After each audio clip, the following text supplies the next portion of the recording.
ഇന്ന് നമ്മൾ സംസാരിക്കുന്നത് നമ്മുടെ നാട്ടിലെ സാധാരണക്കാർക്ക് എന്നും വിശ്വസിക്കാൻ പറ്റുന്ന കാനറ ബാങ്കിന്റെ വളരെ ലാഭകരമായ ഒരു സമ്പാദ്യ പദ്ധതിയെക്കുറിച്ചാണ്. കയ്യിലുള്ള പണം എവിടെ നിക്ഷേപിക്കണം എന്ന് പേടിച്ചു നിൽക്കുന്നവർക്കും ജോലിയിൽ നിന്ന് വിരമിച്ചവർക്കും അതല്ലെങ്കിൽ ഒരു സ്ഥിര വരുമാനം ആഗ്രഹിക്കുന്ന വീട്ടമ്മമാർക്കുമൊക്കെ ഒരുപോലെ ഉപകാരപ്പെടുന്ന ഒന്നാണിത്. Canara bank monthly income scheme അഥവാ MIS.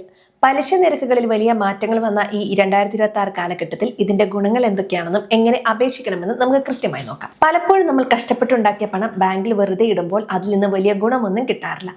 എന്നാൽ കാനറ ബാങ്കിന്റെ ഈ പദ്ധതിയുടെ പ്രത്യേകത എന്താണെന്ന് വെച്ചാൽ, നിങ്ങളൊരു തുക ബാങ്കിൽ നിക്ഷേപിച്ചാൽ എല്ലാ മാസവും കൃത്യമായൊരു തുക നിങ്ങളുടെ അക്കൗണ്ടിലേക്ക് പലിശയായി വന്നു ചേരും. അതായത് ബാങ്കിൽ പണം ഇട്ടു എന്ന് കരുതി അതവിടെ വെറുതെ കിടക്കില്ല. പകരം നിങ്ങൾക്ക് എല്ലാ മാസവും അത് വരുമാനം തന്നുകൊണ്ടിരിക്കും. ഉദാഹരണത്തിന്, വിദേശത്ത് നിന്ന് ജോലി കഴിഞ്ഞ് വന്നവർക്കോ അല്ലെങ്കിൽ പെൻഷൻ തുക ഒന്നിച്ച് കിട്ടിയവർക്കോ ഈ പണം ഇതിലേക്ക് മാറ്റിയാൽ കുടുംബത്തിന്റെ മാസ ചെലവുകൾ ആ പലിശ കൊണ്ട് തന്നെ നടത്താൻ സാധിക്കും. ഈ പദ്ധതിയിൽ ചേരാൻ വലിയ നിബന്ധനകളൊന്നുമില്ല. ഏതൊരു ഇന്ത്യൻ പൗരനും ഇതിൽ അക്കൗണ്ട് തുടങ്ങാം. ഒറ്റയ്ക്കോ അതല്ലെങ്കിൽ പങ്കാളിയുമായി ചേർന്നോ ജോയിന്റ് അക്കൗണ്ടായോ ഇത് തുടങ്ങാവുന്നതാണ്. 10 വയസ്സിന് മുകളിലുള്ള കുട്ടികളുടെ പേരിൽ പോലും ഈ അക്കൗണ്ട് എടുക്കാൻ സാധിക്കുമെന്നതാണ് മറ്റൊരു പ്രത്യേകത. ഇതിൽ നിക്ഷേപിക്കാൻ വലിയ തുക വേണമെന്നില്ല. വെറും 1000 രൂപ മുതൽ നിങ്ങൾക്ക് നിക്ഷേപം തുടങ്ങാം.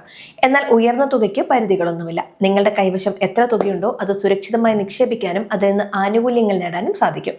ഇനി പലിശയുടെ കാര്യം നോക്കാം. 2026 പുതുക്കിയ നിരക്കുകൾ പ്രകാരം മുതിർന്ന പൗരന്മാർക്ക് സാധാരണക്കാരേക്കാൾ കൂടുതൽ പലിശ ലഭിക്കുന്നുണ്ട്. സാധാരണക്കാർക്ക് 7% മുതിർന്ന പൗരന്മാർക്ക് അതിൽ കൂടുതലും പലിശ ഇപ്പോൾ ലഭിക്കുന്നുണ്ട്. ഒരു 10 ലക്ഷം രൂപ നിങ്ങൾ നിക്ഷേപിക്കുകയാണെങ്കിൽ മാസം തോറും ഒരു നല്ല തുക കയ്യിൽ കിട്ടും. ഇതിനായി നിങ്ങൾ ഓരോ മാസവും ബാങ്കിൽ പോകേണ്ട ആവശ്യമില്ല. നിങ്ങളുടെ സേവിങ്സ് അക്കൗണ്ടിലേക്ക് പലിശ തുക തനിയെ വന്നുകൊള്ളും. ഈ പദ്ധതിയിൽ ചേരാൻ എന്തൊക്കെ രേഖകൾ വേണമെന്ന് നോക്കാം. പ്രധാനമായും നിങ്ങളുടെ തിരിച്ചറിയൽ രേഖകൾ, അതായത് ആധാർ കാർഡ്, പാൻ കാർഡ് എന്നിവ നിർബന്ധമാണ്. കൂടെ 2 പാസ്പോർട്ട് സൈസ് ഫോട്ടോകളും വേണം. നിങ്ങളുടെ അടുത്തുള്ള കാനറ ബാങ്ക് ശാഖയിൽ പോയി ഒരു ഫോം പൂരിപ്പിച്ച് നൽകിയാൽ വളരെ വേഗത്തിൽ ഈ അക്കൗണ്ട് തുടങ്ങാൻ സാധിക്കും. ശ്രദ്ധിക്കേണ്ട കാര്യം, ഒരിക്കൽ പണം നിക്ഷേപിച്ചു കഴിഞ്ഞാൽ അതൊരു നിശ്ചിത കാലയളവിലേക്ക് മാറ്റാൻ പറ്റില്ല. 5 വർഷം വരെയാണ് സാധാരണയായി ഇതിന്റെ കാലാവധി വരുന്നത്. എങ്കിലും അടിയന്തര സാഹചര്യങ്ങളിൽ പണം പിൻവലിക്കാൻ സൗകര്യമുണ്ട്. പക്ഷേ അതിന് ചെറിയൊരു പിഴ നൽകേണ്ടി വരും. പലരും വരുന്ന ഒരു തെറ്റെന്താണെന്ന് വെച്ചാൽ പാൻ കാർഡ് ബാങ്കിൽ നൽകാതിരിക്കുക എന്നതാണ്.